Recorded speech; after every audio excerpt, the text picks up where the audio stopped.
जैसे जैसे बकरियों के प्यारे से झुंड में सैकड़ों बाघों ने एक साथ हमला कर दिया हो।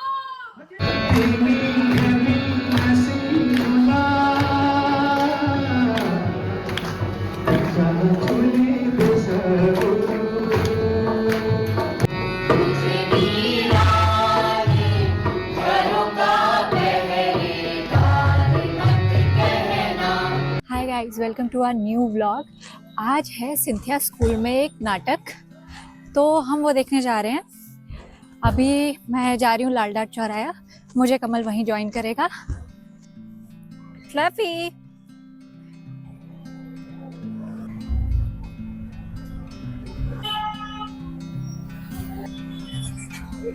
ये लीजिए। हाय। कुमर मुझे मिली है चौराहे पे, पीली कोठी नहीं, लाल डाट चौराहे पे। चौराहे अब हम जा रहे हैं सिंथिया स्कूल में हो रहे एक नाटक पर। इसका नाम है बाघैन।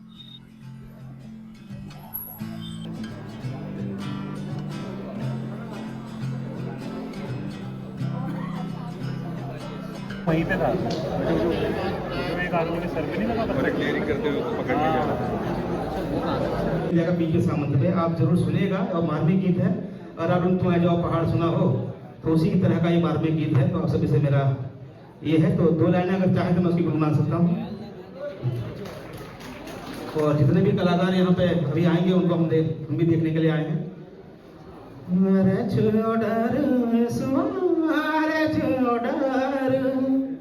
जानो मैंने कश्मीर बॉर्डर, अरे छोड़र सुनो, अरे छोड़र जानो मैंने कश्मीर बॉर्डर। बताओ कसी क्या घर तेरी अरे मैं फिगर, और लागी रे चुभते डर।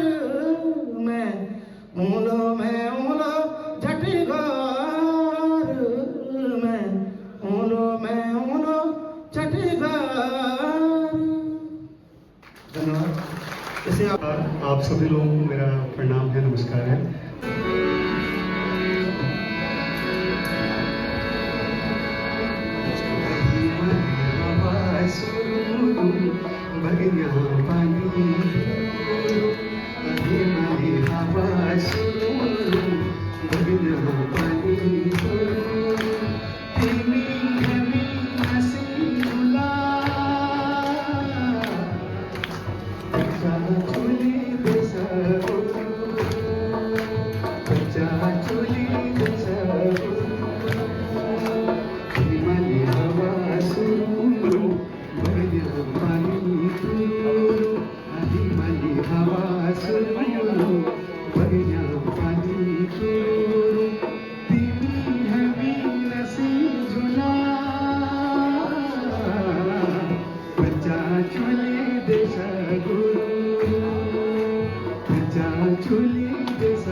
कोई बात नहीं।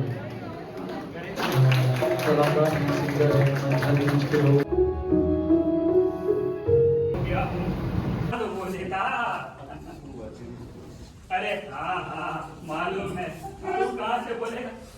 एकदम पागल है साला, कहीं भी चल देता है। कभी बंदरों को भगाने तो कभी सुअरों को खदेड़ने। अपने आप को बड़ा बहादुर समझता है। आज तुम ठप्पू का खेला। कल तो दिल्ली की पहली सीढ़ी पर बैठी थी, मैं रोटियां सेक रही थी। अरे जैसे ही मेरी नजर चूल्हे पर, बाहर देखा ठप्पू का जवान स्कूल। हम तो कब गया। अरे हाँ, आप भी तो इंटर तक पढ़ी हो ना। हाँ, पर ऐसे रोज रोज मेरे जैसे थोड़ा जाती हो।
बहुत जाती थी।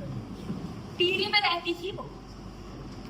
एक दिन एक चिट्ठी आई जिसमें लिखा था कि आखिरी बार अपने बचपन के घर को देखने आ जाना।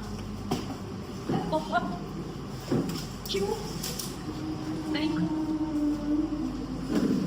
कोई कैसे मेरी नानी के घर को खाली करने के लिए कह सकता है? तब पिताजी ने समझाया कि विकास हो रहा है।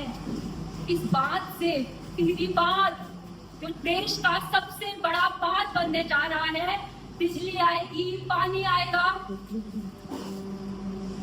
ये समझ। और टिहरी को देखने के लिए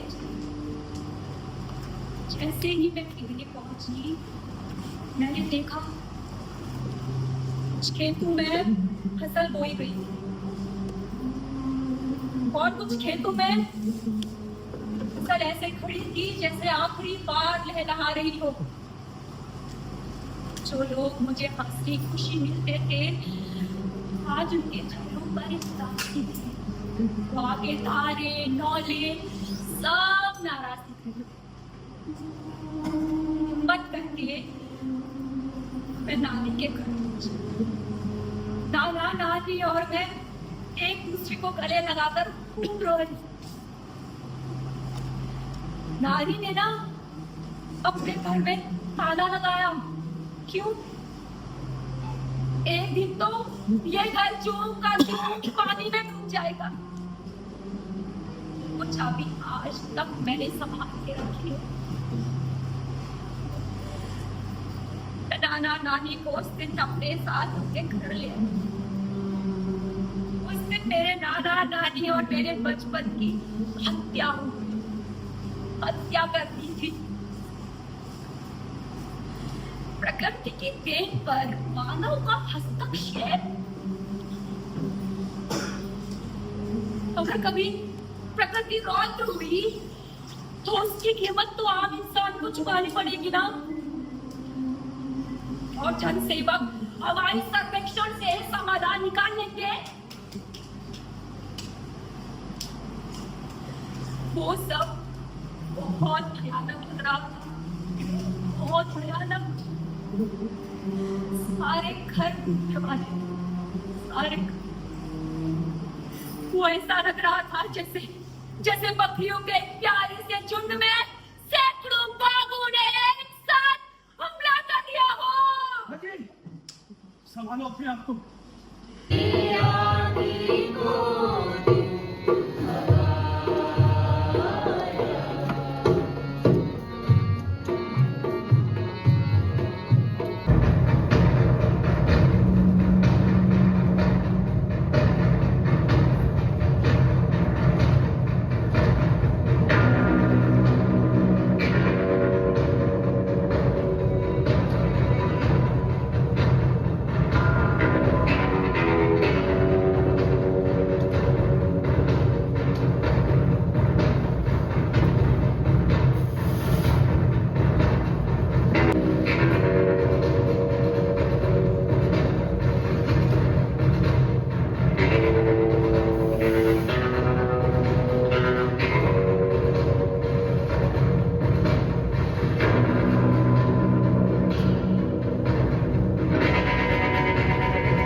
हेलो। पहले नहीं थी, हम पहले भी यहाँ कई कार्यक्रम करते थे। मेरे को तो बहुत अच्छा लगा। मैं तो पहले से जानता हूँ, इनके काफ़ी सारे प्लेस देखे हैं मैंने पहले भी। तो मतलब बहुत ही ज़बरदस्त प्लेस था, एज एक्सपेक्टेड उससे भी मतलब ज़्यादा लेवल का ना, बहुत ही ज़बरदस्त। मतलब कनेक्ट करते हैं ना उसमें लोगों को, मतलब बात ये होती है कि मतलब एकदम कनेक्शन फील जो होता है वो उस तरह की परफॉर्मेंसेज रहते हैं इनके पास। काफ़ी अच्छे कलाकार हैं, तो बहुत सही। आप बताइए। नमस्कार। मुझे तो बहुत बढ़िया लगा ये शो, और बहुत भावुक भी हो गया, आंसू भी आ गए। जो इनके डायरेक्टर हैं कैलाश पान, मुझे लगा कि बहुत सीनियर होंगे, बहुत एजेड होंगे, बट वो हमारे एज के थे। और उनकी थिंकिंग को, उनके विचार को देखा, मतलब बहुत बढ़िया लगा। और टीम तो इनकी लाजवाब है, गजब की एक्टिंग करी। और जहाँ भी ये प्रोग्राम हो तो आप सभी से रिक्वेस्ट करूँगा, जरूर जाइए, देखिए, और आपको बहुत मज़ा आएगा। आपको लगेगा नहीं कि हमने इतना समय इसमें दिया, दिल खुश हो जाएगा आपको। अच्छा लगा? बहुत बढ़िया लगा, बहुत ही शानदार। मैं तो कब से इंतजार कर रहा था इस नाटक को देखने का, मेरे को मौका नहीं मिल रहा था। वैसे भी मैं फैन, उसका कुमार का फैन हूँ बहुत पहले से। आयोजक मंडल बताइए, तुम्हें कैसा लगा? बहुत अच्छा लगा। मैं तो 4 बार देख लिया, और भी हम इसके बहुत सारे शो कराने वाले हैं, और आपके चैनल पे पूरा 100 चलेगा हमारा। आप भी बताइए। हाँ, ये बहुत नाटक अच्छा लगा। इतने 200-250 लोग आए और लास्ट तक बैठे रहे, तो इस नाटक का ये इंडिकेशन है कि नाटक बहुत कैप्टिवेटिंग था। लोगों ने संदेश लिया और सबने उसको कनेक्ट किया उसकी कहानी से। प्ले बहुत अच्छा था, बहुत अच्छा नाटक था बाघेन, और भावराग ताल अकेडमी पिथौरागढ़ की प्रस्तुति बिल्कुल दिलों को छूने वाली थी। और पहली बार मैंने उनका कोई नाटक देखा, और नवीन जोशी जी की जो कहानी है उसका बहुत खूबसूरत एडेप्टेशन इन्होंने किया था। और साथ ही जो एलिमेंट्स, थिएटर के एलिमेंट्स, फ्लैशबैक जिस तरह से वो स्विच कर रहे थे, वो बहुत ही यूनिक और मतलब सटल था। उसके अलावा जो फोक एलिमेंट्स थे, हमारे यहाँ का म्यूज़िक और जो हमारे लोक नाट्य विधाएँ हैं, उनका भी खूबसूरती से इस्तेमाल किया था। लेकिन सबसे बड़ी बात कि जो यहाँ के स्थानीय हमारे मुद्दे हैं, जिनसे एक पहाड़ी जुड़ पाता है, कनेक्ट कर पाता है, और कहीं ना कहीं हमारे दिलों को वो बात सभी को टच करती है, छूती है, चाहे वो पलायन की बात हो या हमारे और इस तरह के विचार हो। तो उन सब को बहुत खूबसूरती से संजोता हुआ और अच्छा नाटक बाघेन आज हमने देखा, और हल्द्वानी में ये हुआ। और हम ये उम्मीद करते हैं कि इसके बहुत सारे शोज़ देश भर में हो, और इस तरह के और नाटक भी वो हमारी कहानियाँ, हमारे आसपास की कहानियों को बटोर के भावराग ताल अकेडमी लेकर आते रहें। और आपका ब्लॉग्स भी हम सभी देखते हैं, बहुत अच्छा लगता है। तो इस तरह के कंटेंट और इस तरह की सूचनाएं और इस तरह के इवेंट्स को आप कवर करते हैं, जो बहुत यूनिक है, हर कोई नहीं करता है। तो आपको भी ढेर सारी बधाइयाँ। Thank you. बहुत अच्छा नाटक था, मज़ा आ गया। मतलब जो मर्म दिखाया इन्होंने पहाड़ का, माइग्रेशन का जो मर्म है, बहुत प्यारा, बहुत अच्छा। और डायरेक्शन बहुत अच्छा था, म्यूजिक बहुत प्यारा था, बहुत अच्छा। आपको क्या लगा कि यहाँ पर? नहीं, मुझे हर बार जब अपने नाटकों को मैं देखता हूँ और उसको करता हूँ, तो मुझे हर बार नई नई कमियां उसमें नजर आती है, और मुझे लगता है कि उसको आगे सुधारने की जरूरत है। आप पूरे प्ले के डायरेक्टर हैं कैलाश भाई, और रूप से कहानी है ना। हाँ कहानी है। और क्यों आपको क्या देख के ऐसा लगा कि इसको हम एक ड्रामा के फॉर्म में पब्लिक के बीच, ऑडियंस के बीच लेके जाना चाहिए? नहीं, सबसे बड़ी बात है कि जब हम कोई कहानी मतलब हम कोई नाटक करना चाहते हैं या कोई इस तरह का काम करना चाहते हैं तो सबसे पहले कोई एक चीज़ क्लिक होती है जो आपके सीधे आपके दिल तक वो बात जाती है कि ये बात मुझे अपनी कहनी चाहिए। As an actor, as a director मुझे ये बात लोगों के सामने लेके जाना चाहिए। तो मुझे ये जो कहानी है और हमारे एक स्टूडेंट है भावराग ताल में, उसने वो कहानी पढ़ी तो उसने मुझसे बोला कि ये कहानी इस पर कर सकते हैं काम। तो फिर उसके बाद उस कहानी को पढ़ा गया, फिर उसका नाट्य रूपांतरण किया गया धीरे धीरे, क्योंकि एक प्रोसेस है। कोई बहुत सारे कैरेक्टर जो उसमें डेवलप हुए, क्योंकि ओरिजिनल जो कहानी है उसमें तो एक ही कैरेक्टर। आपको राइटर से कितनी फ्रीडम मिली कहानी में, थोड़ा देर बदल करके? नहीं, पूरी छूट मिली। हाँ, इसीलिए जब उसका पहला मंचन दिल्ली में था तो उससे पहले नवीन जोशी जी पिथौरागढ़ आए थे तो उनको मैंने रिहर्सल दिखाई ताकि जो लेखक है, जो मूल लेखक है उस नहीं पूरी छूट मिली। हाँ, इसीलिए जब उसका पहला मंचन दिल्ली में था तो उससे पहले नवीन जोशी जी पिथौरागढ़ आए थे तो उनको मैंने रिहर्सल दिखाई ताकि जो लेखक है, जो मूल लेखक है उस कहानी का, तो हाँ सहमति बहुत ज़रूरी है। तो उन्होंने उसको बहुत अप्रिशिएट किया और उन्हें खुली आज़ादी